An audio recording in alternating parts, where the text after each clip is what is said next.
Welcome to PTI, boys and girls. We will get to new deals for Saquon Barkley and Jaylen Brown in a moment. But we begin today with the news that 18-year-old LeBron James Jr., a member of the USC basketball team, suffered cardiac arrest yesterday while practicing and is now in stable condition and out of ICU. In a statement, the James family thanked the USC medical and athletic staffs. Wilbon, what are your first thoughts about this? Tony, I guess my first thoughts are as a dad and knowing LeBron James a pretty long time, to the point so many years ago when he wasn't yet a dad, but he is now. And I know how, just how it fills his life, and not just Bronny, his other children. But you hear this and it happens all too often to people younger than we think, and that's part of the jolt. 4 years ago today, I was at the Great Wall of China with my brother and our families touring, and we got a call from Chicago from my mother's doctor that she suffered cardiac arrest, and she passed away, essentially, from that. 4 years ago today. So when I heard this news about cardiac arrest, these things become very personal and personalized. And at 93 years old, you expect anything, a lot of things. At Bronny's age, what is he, 17, 18? You 18. You don't. And so my thoughts are just, I hope there is the most complete and full recovery possible. Young people move on from these things now and live very, very active lives. And I hope all that is possible. And my thoughts are with LeBron and Savannah and their children. Yeah, so my thoughts are probably the same as almost everyone's thoughts in this, which is how awful. He's a kid. He's just 18 years old. I mean, that's the first thing that you think of. The phrase cardiac arrest is a terrible, jolting phrase, no matter who it happens to. So like you, I wish for a 100% recovery. I'm not as concerned about the future of basketball as I am concerned about the future of his health in a circumstance like that. And I'm sure that along the way, people our age think maybe of Hank Gathers, basketball player, think maybe of Reggie Lewis. I think that they certainly think of DeMar Hamlin because that just happened last year, and you could see that on the field. You would hear that phrase, and you could see the effect, the profound effect on teammates. I mean, we're in this situation now, Mike, where we have very little facts and we have a lot of emotion, a lot of feeling. Stories that you read point out people who have had cardiac arrest and gone on to resume their careers fully. And so we want that in this situation, but our hearts reach out to the entire family and we move on from that now. We now move to Saquon Barkley agreeing to the Giants' offer of a $2 million signing bonus and incentives that could push his salary this year to $11 million, which is $900,000 more than the franchise tag slot of $10.1 million. Barkley has reported to training camp and will play for the Giants this year. Wilbon, what do you think of Barkley taking this deal? Tony, it seems like he had to take it. And we've been dealing with this bigger story, this more general, this umbrella story about running backs and what they are trying to do and just discussion with each other and whether that can affect any sort of change. You and I have watched the NFL all our lives at a point where running backs, certain of them, were more important than the quarterback of a team. Certainly, I lived my whole life that way. Gale Sayers, Walter Payton. Go ahead. Name the quarterbacks you want. Most important players. Obviously, your favorite player, one of them, has been Jim Brown. More important, probably at times in his career, than the quarterback of that team, and they won a championship. Sure. Saquon Barkley, I hear $10 million, and I hear about Diggs, who signs the cornerback, the terrific cornerback of the Cowboys, who I think also signed today for essentially like, what, $18 or $19 million average. I don't know how much of it's guaranteed. And I'm saying to myself, you mean to tell me he's more important to the success of his team than Saquon Barkley is? I don't believe that.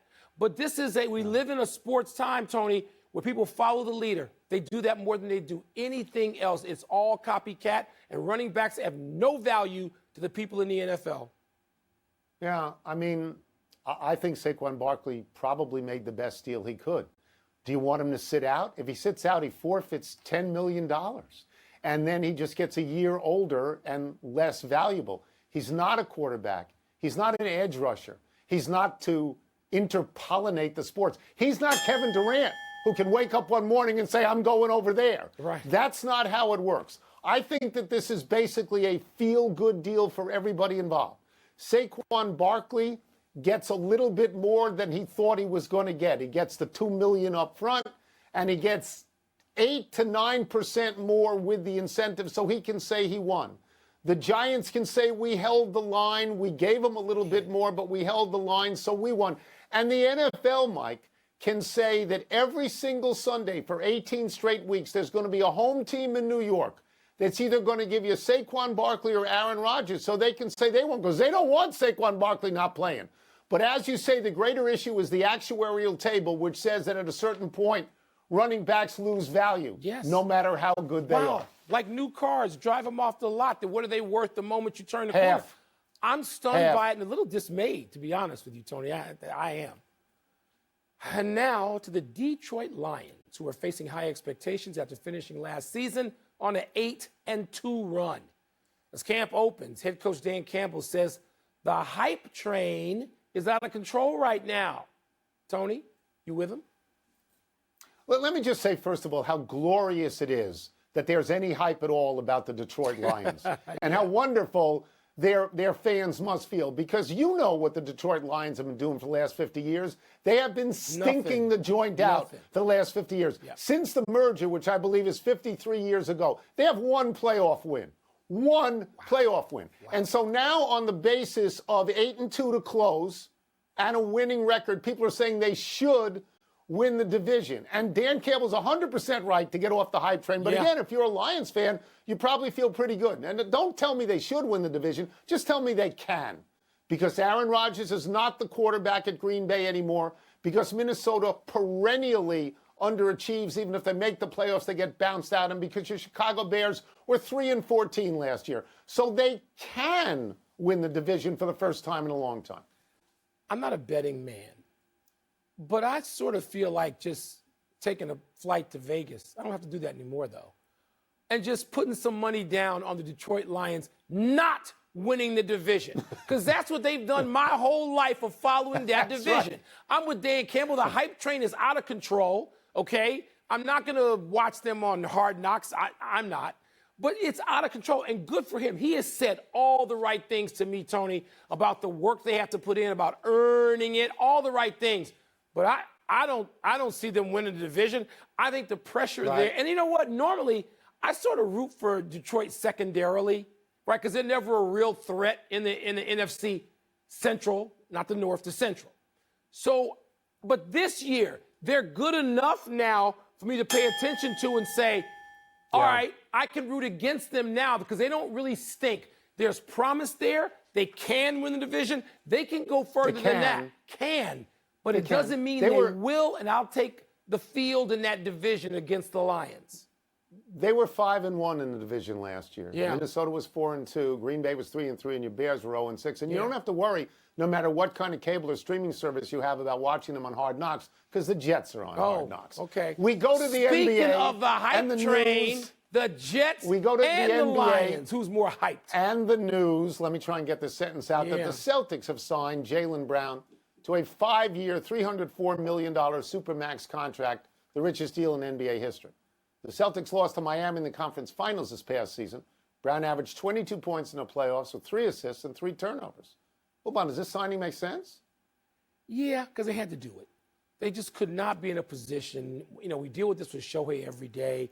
Do you trade him? Suppose he decides not to re-sign with you, you let him walk. You let that great asset, a historic asset, walk out the door with nothing in return. That's the quandary that faces, executives for a team. You can't let Jaylen Brown walk, even though the Celtics haven't won. I'm not going to say they've been a disappointment, but they've come really close to being a disappointment because they got to the finals once. Jaylen Brown was central in that situation. He's not even the best player on his own team. Jason Tatum is that. Yes, he's not. They got rid of Marcus Smart, who I think was the heart and soul and maybe even the brains of that team primarily. That's what I think. I'm not high on what the Celtics have done. They had to do it, Tony, but it doesn't ensure anything for the Celtics. I just can't get past the numbers on this contract. I cannot wrap my head around the numbers. $60 million a year for a guy who, as you say, is not the biggest star on the team. He's not. Now they've done well with him. He's been on the team for 7 years. He's good. They made the playoffs He's a damn good each player. time. Yeah. He's a fine player, but, and there's always a but, in the conference finals this past year, he had more turnovers than assists. Yeah. And in the conference finals this past year, he shot 16% from three. Look, I think that they should always contend, the Celtics, and I think the Bucks should always contend. I don't think the same way about the Sixers, and I don't think the same way about the Heat. But if you want to step back from this and say, oh, my God, $60 million a year, what are we talking about? We're going to be right? seeing a lot more of those, Tony. And remember, Jason Tatum will be up for similar, if not identical, extension next season. So here's the deal. We They got made a 1 year. mistake. We Tony, should have been basketball players. Yeah, we should have been. Didn't we We're both crazy. try to be that until about 15? You had a good jump shot in New York out here growing up from a certain Hall of It was Famer. a used to wear set number shot. I 6. couldn't get off the ground. Tony, they got 1 year because you can't pay two guys $600 million. They got 1 year together, to me, to Let's win take a that break. championship. You're right. All right, coming up, both the Brewers and the Astros won in walk-off fashion last night. Which team is playing in the bigger series? Lionel Messi back on the field for Inter Miami tonight, but is Kylian Mbappe the more compelling soccer player right now? You actually have the Bears winning that division, Yes, don't you? I do. Even though they were 3 and 14. Yes, I do. The Bears 3 will and 14. win the NFC Central this year. Pardon the Interruption is presented by Corona. Please drink responsibly. Part of Happy Hour. Come back to Pardon the Interruption, presented by Corona. Part of Happy Hour.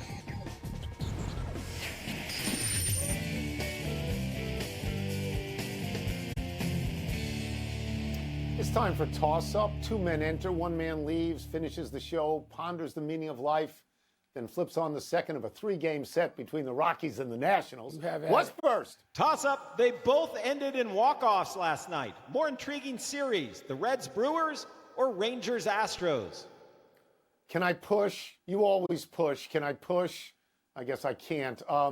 Notwithstanding Ellie De La Cruz hitting 800-foot home runs, I'm going to say the series is the Astros and the Rangers. Yeah. And that's because the Astros are the defending World Series champions, and I had no idea they would not be leading their division by now, and I certainly had no idea that Texas would be. Texas won 68 games last year and lost 94. They finished dead last in that division, so I don't know what they're doing in first place at all. I'm going to leave the other series to you because that's your home division. Yeah, it is. But I think it's the Astros are putting on a push of sorts right now. And, Mike, I honestly believe that they are the best of the 4 teams we're talking about. Tony, it is my division, and I will pay attention to it. I did pay attention to it last night. And Ellie De La Cruz, that was amazing. The back and forth and trolling him, you know, with Cincinnati and Milwaukee. But, Tony, the answer to the question is the Astros and Texas Rangers. It is because they're the defending champs. And the Astros are more compelling league-wide and nationally. And baseball, let's face it, it's hard to be a national sport right now. It's regional. But, yes, in my region, that series between Cincinnati and Milwaukee has some juice to it. But the Astros, the Astros are a team you want to tune into every night. Their box office, they are compelling. Let me correct one thing. I said that Texas finished last. They finished fourth. They did not finish last in the division. Next. What's next? Toss-up, more compelling soccer player right now, Lionel Messi or Kylian Mbappe? Get this right. Get this right now. All right. I will. So Lionel Messi had that unbelievably spectacular debut for Inter Miami, and he proved to the entire world what a great, great star he is. But he's also playing in MLS, and I think that most people would concede that American soccer is not as good as European soccer. The answer here is Mbappe. And the reason the answer is Mbappe is not only is he considered to be the best player in the world, but because he was apparently offered a $776 million 1-year contract by a Saudi Arabian team. Now, there are reports that he's not interested in that, to which I say, hold on a second. He may not take it, but don't tell me he's not interested in it. Don't tell me if he makes an enormous sum from Paris Saint-Germain now, $128 million, 128, I think, that if he's getting a $650 million raise, don't tell me he's not interested. Yeah. Tony, yes, the answer is Mbappe. And seriously now, Messi makes a lot of money. Messi made more than Mbappe to play for the same team, even though, and he's going to win Ballon d'Or when they announced it October 30th, whatever it is, and they're going to be some Halloween surprise. Messi's going to win. He won World Cup. But Mbappe is 24 still. I don't think he's turned 25 yet. He's the more compelling player. He's the great player. By the way, that thing's going to be announced in Paris. How crazy is that going to be when Mbappe's not even there anymore? He's not with Paris Saint-Germain. He's somewhere else. But, Tony, people think that Jason Tatum and Jaylen Brown getting a lot of money at $60 million, $770 million. Of course he's interested, and if he's not, one quick question before we get out of this segment. When do the Saudis come and say to the NBA, say to Adam Silver, we'd like to own that team in Seattle or that new team in Vegas? And I don't know what your owners, your people, you American people are willing to put up, a couple of hundred, maybe $1 billion. We'll just top right that at the trade deadline. 6 times. Boom. 6 times. Here's money. Huh? Here, we're throwing money. Yeah. Money. Yeah. What does that happen? Catch it. That's it. Let's take one last break. Still to come, could your boy Jim Harbaugh be suspended to start the season? Where does Candace Parker's injury? Oh, foot injury. Leave the Las Vegas Aces. I've had a foot injury. I'm really simpatico with Candace. $776 million for 1 year? 1 year. What? You could be 26 and go to Madrid. Pardon the Interruption is presented by Corona. Please drink responsibly. Part of Happy Hour. Happy time, people. Happy 22nd birthday, Bryce Young. Young was the overall #1 pick in the most recent NFL draft. Carolina traded up to get him. Young was the runaway Heisman Trophy winner in 2021 when he had 47 touchdown passes and only 7 interceptions. He was not in the Heisman mix this past season, but he had 32 touchdown passes and only 5 interceptions. Nobody worries about Young's talent. They worry about his size. At the Combine, Young measured at 5'10 1/8" and 204 pounds. There are 2 clearly successful small quarterbacks currently, Russell Wilson and Kyler Murray, but most are considerably bigger. If Frank Reich starts Young, he will be the 4th Alabama quarterback starting in the NFL now, alongside Tua, Mac Jones, and Jalen Hurts. Tony, when the Bears had the #1 pick, I didn't want to trade and get rid of Justin Fields to go after Bryce. I didn't. But let me just say this. Anybody who doesn't want Bryce representing them, I mean, the intellect, the poise, the kid is obviously a great player. I mean, you have to feel good if you have him in your locker room and on the field. Not so happy anniversary, Zach Borenstein. On this day 6 years ago, the outfielder for the minor league Reno Aces miscalculated this fly ball and had the embarrassment of having the ball bounce off his head and over the wall for a 3-run home run. This, of course, conjures up the infamous play from Jose Canseco when a ball bounced off his head and over the wall for a homer. Borenstein spent nearly a decade in the minors with reasonable success, but never got the call to the show. His best year was 2018, playing for the Mets AAA team in Las Vegas, leading the Pacific Coast League in walks, 2nd in runs scored, 3rd in home runs, 5th in doubles, and 7th in RBI. He was a successful professional baseball player, even though he didn't get the chance in the bigs. And why do the Mets get to have a team in Las Vegas? What are the Mets doing with a minor league team in the desert? Come on now. Stay in your lane in Florida. No idea. Happy trails, Patrice Bergeron. The Bruins captain has announced his retirement after spending all 19 of his NHL seasons in Boston. Bergeron had contemplated retirement after last season, but returned on a 1-year contract and helped the Bruins to the best regular season in NHL history, only to suffer a demoralizing first-round playoff exit to Florida. Bergeron, who turned 38 yesterday, was on the Bruins' 2011 Stanley Cup winner and played for the Cup in 2013. Bergeron was one of the best two-way centers of all time. He won the Selke Trophy as the NHL's best defensive forward a record 6 times, including the last 2 seasons. Also, sadly, Tony, Johnny Lujack passed away, 98 years old. 98. He won 3 titles and a Heisman at Notre Dame and played, get this now, quarterback, cornerback, and special teams for 4 seasons with my Bears back in the 1940s.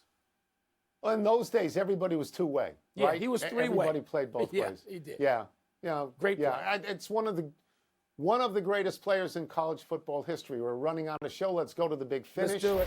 Michigan coach Jim Harbaugh could be suspended 4 games as part of a negotiated settlement with the NCAA over false statements to investigators. Is that significant?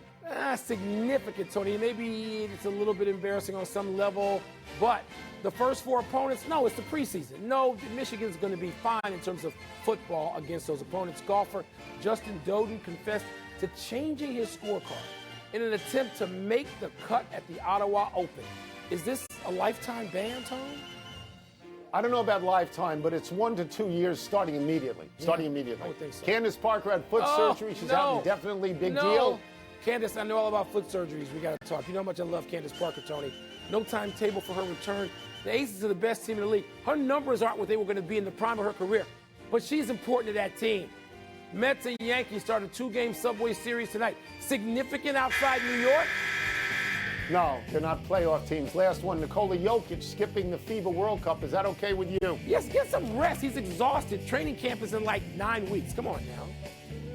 Not okay with me. Wembanyama and him should be playing in the World Cup. We're out of time. We'll try and do better the next time. I'm Tony Corner. I'm Mike Wilbon. Same time tomorrow, Knuckleheads. You can get the podcast on ESPN app or Apple Podcasts. Jokic, run your horses. Get some rest.